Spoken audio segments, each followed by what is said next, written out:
స్థానిక సంస్థల ఎన్నికలపై హైకోర్టు గ్రీన్ సిగ్నల్ ఇవ్వడంతో కాంగ్రెస్ పార్టీ స్థానిక సంస్థల ఎన్నికలపై ఫోకస్ పెట్టింది.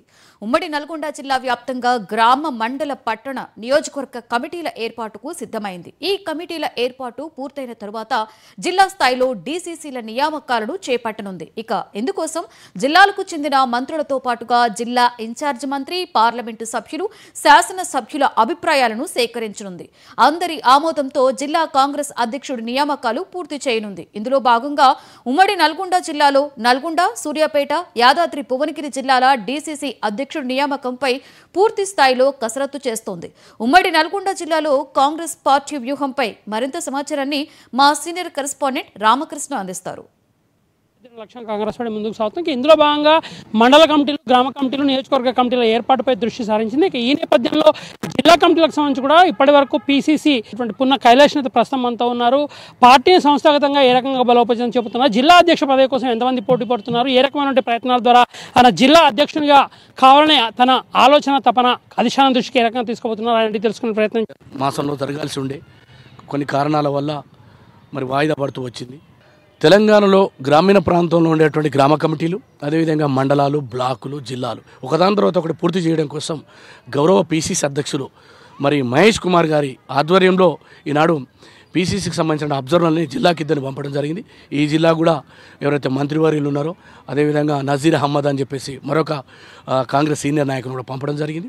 అయితే ఈ అట్టడుగు వర్గాలని రాజ్యాధికారంలో కూర్చోబెట్టాలనే ఆలోచనతో మరి ముందుకు పోయిండు.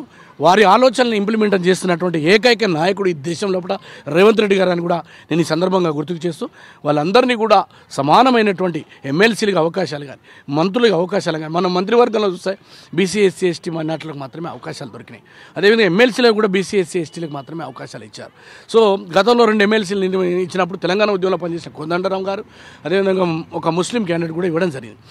ఇలా చెప్పుకుంటూ పోతే కాంగ్రెస్ పార్టీ మాత్రమే సామాజిక న్యాయం చేయగలదు, కాంగ్రెస్ పార్టీ మాత్రమే ఈ వర్గాలను ఆదుకుంటుందని ప్రజల్లో ఏదైతే విశ్వాసం ఉందో ఆ విశ్వాసాన్ని తూచా తప్పకుండా రాహుల్ గాంధీ గారి ఆలోచనలు ముందుకు తీసుకుపోతున్న సామాజిక విప్లవకారుడు, అభినవ్ అంబేద్కర్ అయినటువంటి రేవంత్ రెడ్డి గారిని ఈ తెలంగాణ ప్రజలు మరోసారి ఆశీర్వదించడానికి సిద్ధంగా ఉన్నారు. సో ప్రధానంగా మీరు చెప్పండి, మీరు ఒక జిల్లా పార్టీ ప్రెసిడెంట్ కోసం మీరు కూడా ప్రయత్నాలు చేస్తున్న పరిస్థితి, అట్లాగే సూర్యాపేట, యాదాద్రి జిల్లా కూడా పెద్ద అంటే చాలా ఎక్కువ సంఖ్యలో జిల్లా కాంగ్రెస్ అధ్యక్ష పీఠం కోసం పనిచేస్తున్న పరిస్థితి. మొత్తంగా ఈ పరిణామాలన్నీ కూడా స్థానిక సంస్థలో కాంగ్రెస్ పార్టీ మీద ఏ రకమైన ప్రభావం చూపే అవకాశం ఉంది? ఎస్, డెఫినెట్గా మేము ఒక బలహీన వర్గాల బిడ్డం. ఈ జిల్లాలో కాంగ్రెస్ పార్టీని గెలిపించడానికి రేవంత్ రెడ్డి గారి నాయకత్వంలో ఏదైతే కాంగ్రెస్ పార్టీ మాకు ఇచ్చినటువంటి అజెండాని తెలంగాణ ప్రజల ముందు పెట్టి, అది ఉద్యమ రూపంలో కావచ్చు, ఆనాటి కేసీఆర్ని గద్దదించడానికి మా గొంతుకై పనిచేశాం. మునుగోడు నుంచి కూడా 3-4 సార్లు టికెట్ అడిగాము, అయినా ఆశాభంగం ఎదురైంది. అయినప్పటికీ కూడా పార్టీతోని నడవడం జరిగింది. కొన్ని పరిస్థితుల వల్ల, సామాజిక ఈక్వేషన్ల వల్ల ఇవ్వలేకపోయారు. ఈ నల్గొండ జిల్లాలో 12 సీట్లు ఉమ్మడి జిల్లాలో ఉంటే 2 ఎస్సీ, 1 ఎస్టీ పోతే 1 బీసీకి ఇచ్చారు, మిగతా 4 ఒక సామాజిక వర్గాన్ని ఇచ్చారు.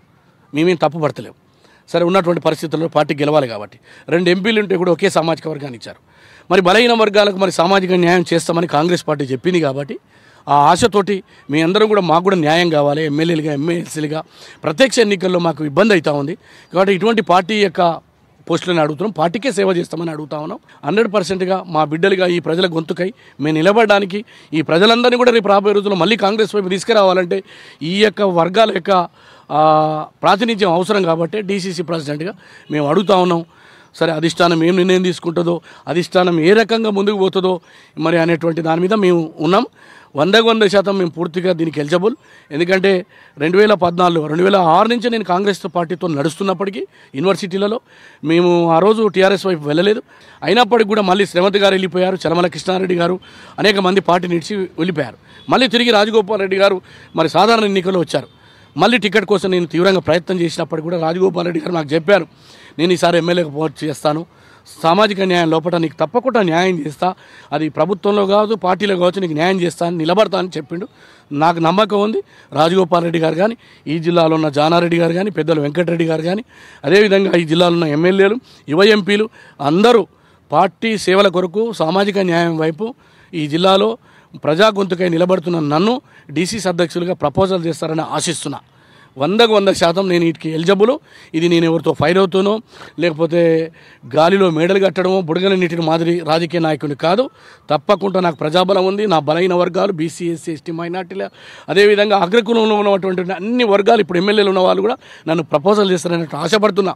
అంతిమంగా ఒక మాట మాత్రం మనవి చేస్తున్నా, మహేష్ గౌడ్ గారు కానీ సీఎం రేవంత్ రెడ్డి గారు కానీ ఈ జిల్లాలో నాయకులు కానీ పెద్దలు తీసుకునే నిర్ణయానికి నేను 100% కట్టుబడి ఉంటాను కూడా ఈ సందర్భంగా మనం చేస్తాను. మొత్తంగా కాంగ్రెస్ పార్టీలోనే ఉంటూ కాంగ్రెస్ పార్టీ అభివృద్ధి, కాంగ్రెస్ పార్టీ పటిష్టత లక్ష్యంగా కృషి చేయడంతో పాటుగా ఖచ్చితంగా నియోజకవర్గంతో పాటు జిల్లాలో ఉన్న అన్ని సామాజిక వర్గాలకు సంబంధించిన నేతలు కూడా తనను ఖచ్చితంగా బలోపేతం చేసి జిల్లా పార్టీ అధ్యక్షునిగా అవకాశం కల్పించే విషయంలో ముందుంటారని కూడా ఆశాభావం అయితే వ్యక్తం చేస్తున్న పరిస్థితి ఉంది. వీడియో జర్నలిస్ట్ మధుతో రామకృష్ణ, 99 టీవీ, నల్గొండ.